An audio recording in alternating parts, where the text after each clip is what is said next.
मुकेश गांव का सबसे धनी सेठ था। उसे किसी भी चीज की कोई कमी नहीं थी। अच्छा घर द्वार धन दौलत सब कुछ था। लेकिन मुकेश बहुत ही घटिया किस्म का व्यक्ति था। इतना सब कुछ होने के बाद भी वे किसी की मदद नहीं करता था। उसी गांव में एक मंटू नाम का किसान रहता था। एक दिन अचानक उसके बेटे की तबीयत खराब हो जाती है। गरीबी के कारण वे अपने बेटे का इलाज हॉस्पिटल में नहीं करवा सकता था। दिन पर दिन उसके बेटे की तबीयत बिगड़ती जा रही थी। उस गरीबी किसान से रहा नहीं गया और वह मुकेश से मदद मांगने चला गया। वहां जाकर वह मुकेश से कुछ पैसे उधार मांगता है और कहता है, मैं सूद समेत लौटा दूंगा। मुकेश कहता है, अरे गरीब भिखारी, तेरे पास है ही क्या जो तू मुझे लौटाएगा। मंटू कहता है, मुझ पर दया करो मालिक, मेरे बेटे की तबीयत बिगड़ती जा रही है, उसके इलाज के लिए कुछ पैसे दे दो।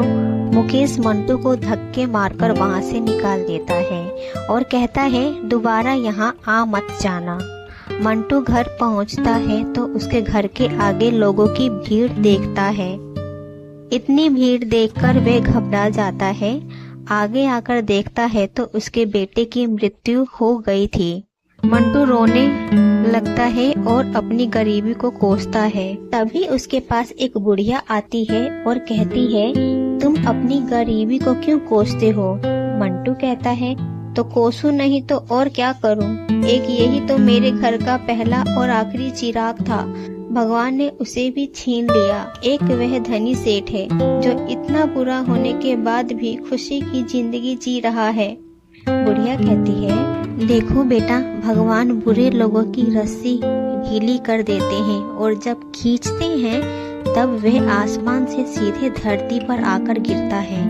इसलिए तुम भगवान पर विश्वास बनाए रखना, क्योंकि भगवान के घर देर है अंधेर नहीं। और रही बात सेठ की, तो भगवान ने उसके लिए कुछ न कुछ जरूर सोच रखा होगा।